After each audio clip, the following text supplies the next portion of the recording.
Selamat sore pemirsa, hari ini saya bertemu dengan pengacari dari Ibu Grace Sarendatu terkait dengan persoalan lahan yang ada di tambang Rata Totok Minahasa Tenggara.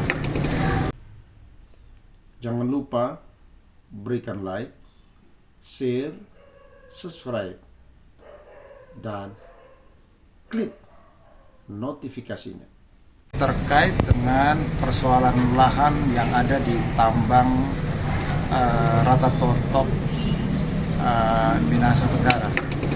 Nah, sekelumit proses jual beli dan sekarang kemudian ada pemeriksaan di Polda tentunya mengundang polemik yang sangat serius.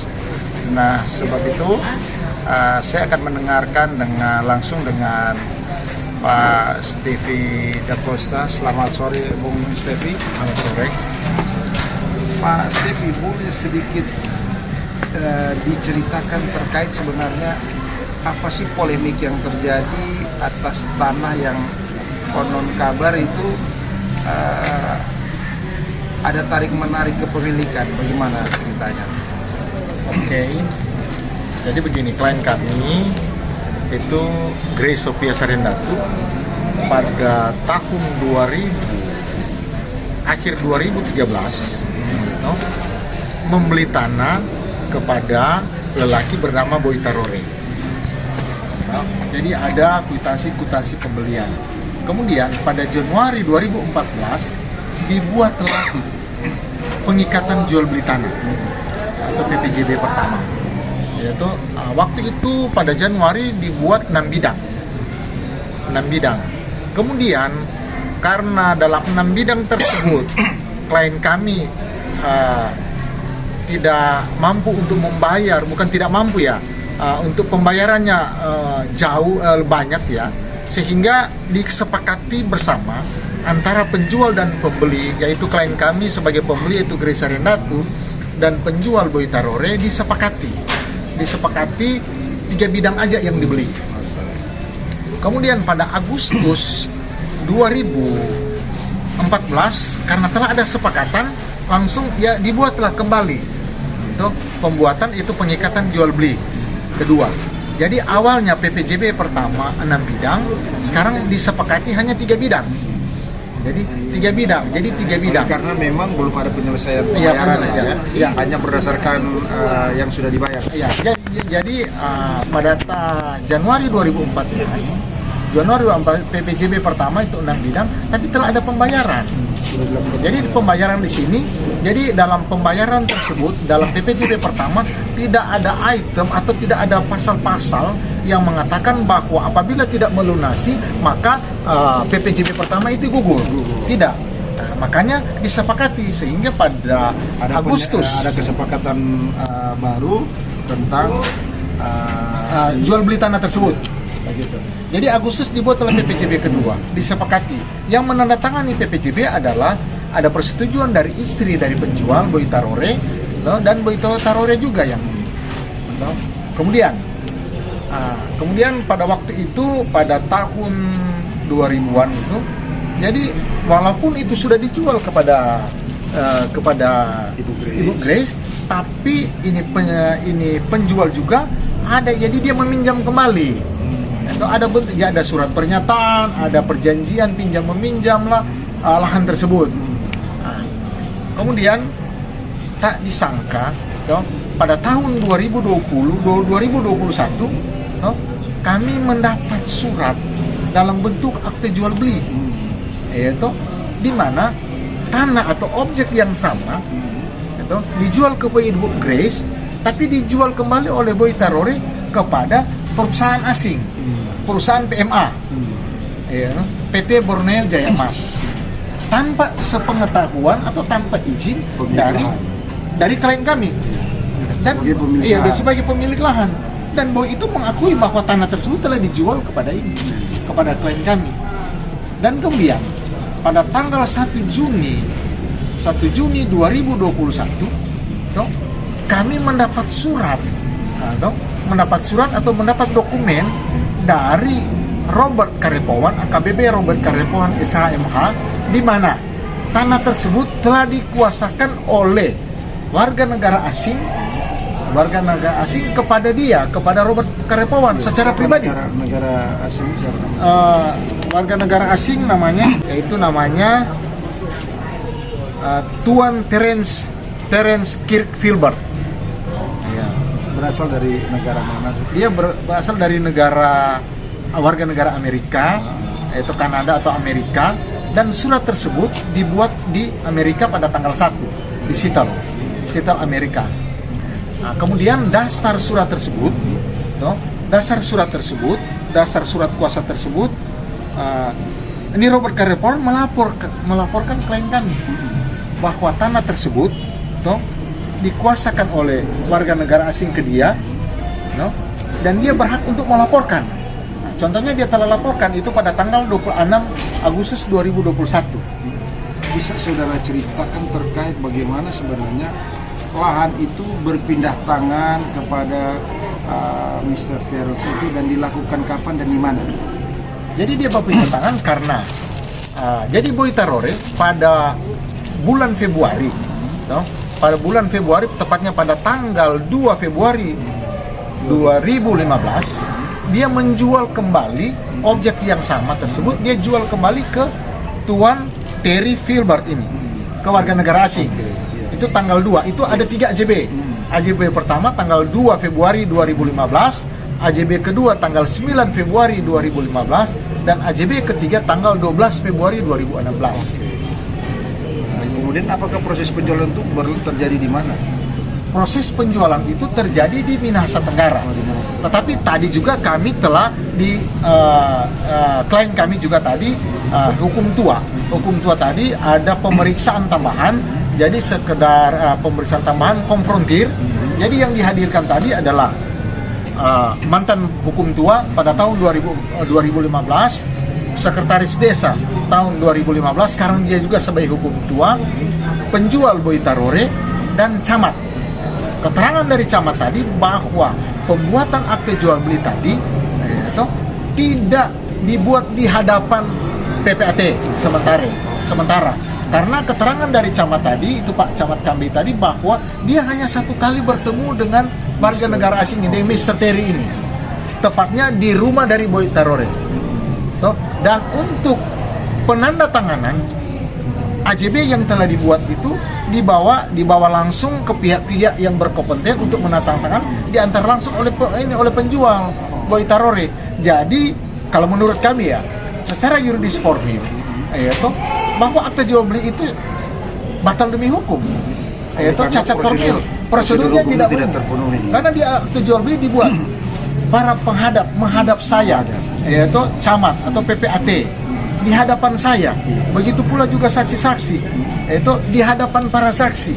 Dan ternyata mereka tidak pernah berhubungan dan berhadapan dengan camat sebagai PPAT. Iya, dalam pembuatan AJB tersebut. Oke, kemudian dia terjadi penyerahan kuasa oleh Mr. Terry ini kepada Robert. Apa dilakukan di mana, kapan, kalau memang itu tertanda di Amerika? Nah, jadi begini, kalau saya lihat kasat mata, untuk pembuatan surat kuasa itu dibuat di Indonesia, terus dikirim ke sana, dikirim ke Seattle sana, ke Amerika ya. Dari sana saya lihat itu memang sudah ada cap, tapi pada saat pelaporan pada tanggal 26 Agustus, surat kuasa tersebut itu belum pernah didaftarkan di Kementerian Hukum dan HAM Republik Indonesia. Persyaratannya itu wajib. Tapi kami menimbulkan pertanyaan kepada kami sebagai kuasa hukum, apakah Polri, anggota Polri bisa menerima kuasa dari warga negara asing mengatasnamakan XPT Borneo Jaya Emas kepada anggota Polri sebagai pribadi. Sebagai pribadi, karena dalam kuasa tersebut pekerjaan Polri.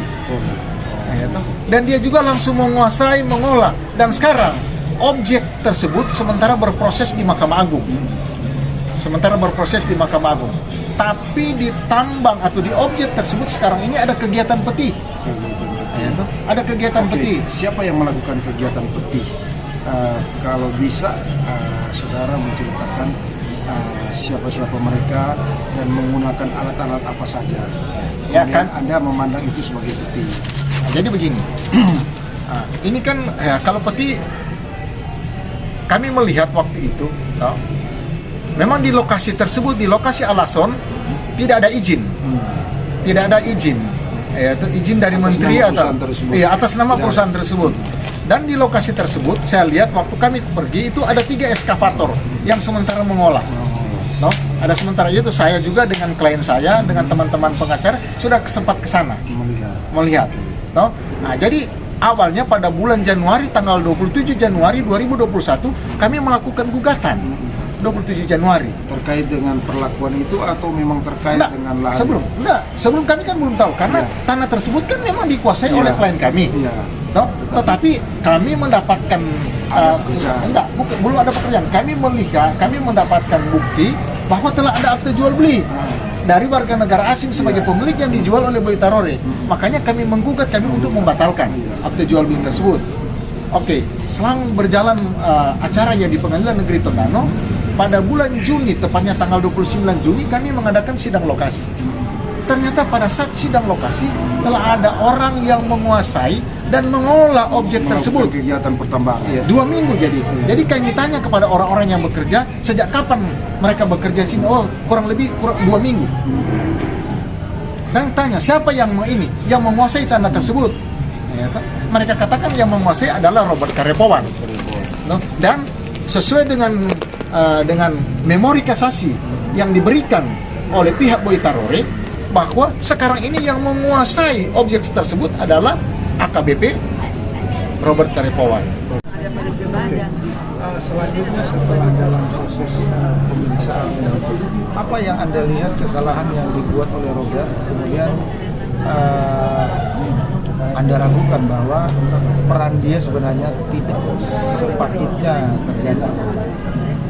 Jadi kalau menurut saya, itu kajian saya, karena ada PP yang ada PP nomor 2 tahun 2003 pasal 5 huruf E, bahwa anggota kepolisian kan dilarang sebagai perantara dari pengusaha. Nah, kita melihat kan kapasitas dari Robert Karepowan, dia menerima kuasa dari warga negara asing mengatasnamakan PT X, itu mengatasnamakan X PT Borneo Jaya Emas. Dia kan secara pribadi, yaitu sepengetahuan saya, apabila ada perusahaan yang akan meminta pengamanan dan lain sebagainya, dia harus melewat jadi dari perusahaan tersebut bermohon kepada lembaga. Dalam hal ini kalau di ini kepolisian ya berarti kepada Kapolres Sulawesi Utara. Tetapi ini tidak, dia secara pribadi. Karena dalam kuasa tersebut, Robert Karepowan. Tapi ingat, karena dia pakai pekerjaan Polri, jadi melekat AKBP-nya. Tapi jadi yang faktanya adalah hubungan usaha ya. Iya. Hubungan usaha. Karena prakteknya dia kemudian melakukan kegiatan. Nah, kemudian dalam hubungan sebagai pribadi polisi, sebagai institusi polisi, itu sebenarnya itu bertentangan dengan ketentuan yang ada. Nah, apa yang kemudian Anda tangkap bahwa diyakini dia melakukan itu bisa atau tidak? Nah, jadi sehubungan dengan surat kuasa tersebut,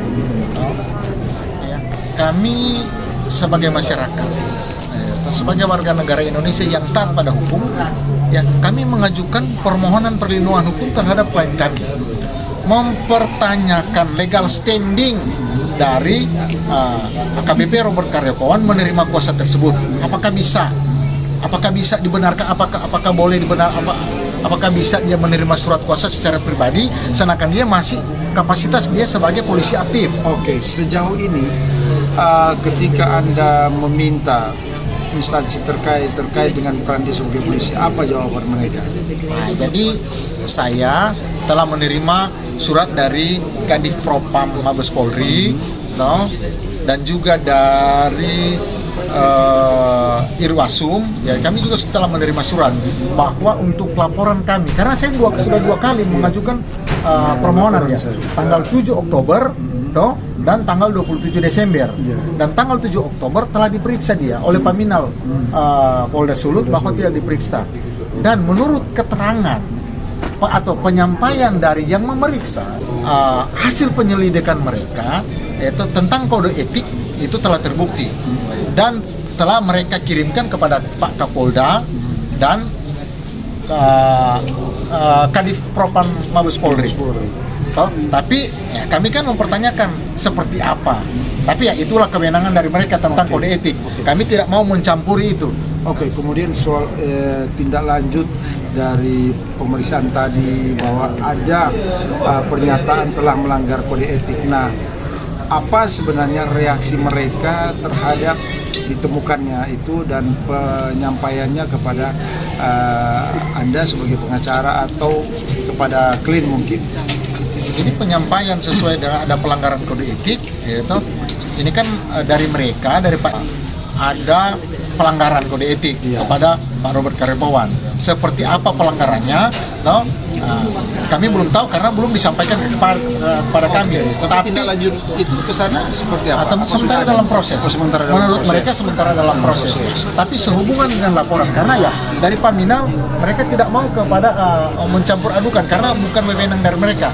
Jadi laporan dari Pak Robert ya tetap dilanjutkan menurut mereka ya. Dan sekarang sementara berproses. Dan jadi kemungkinan dia terhadap klien Anda tentang perbuatan pidana yang dia duga menurut itu berproses lain di luar kompetensi Paminal tadi.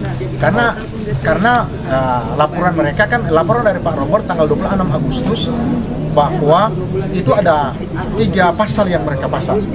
Penggelapan hak, pembuatan surat palsu dan menggunakan surat palsu. Untuk klien saya itu dikatakan menggunakan surat palsu. Kalau itu surat palsu, mana surat palsu mana yang dipalsukan oleh klien kami? Atau kalau menggunakan surat palsu yang mana?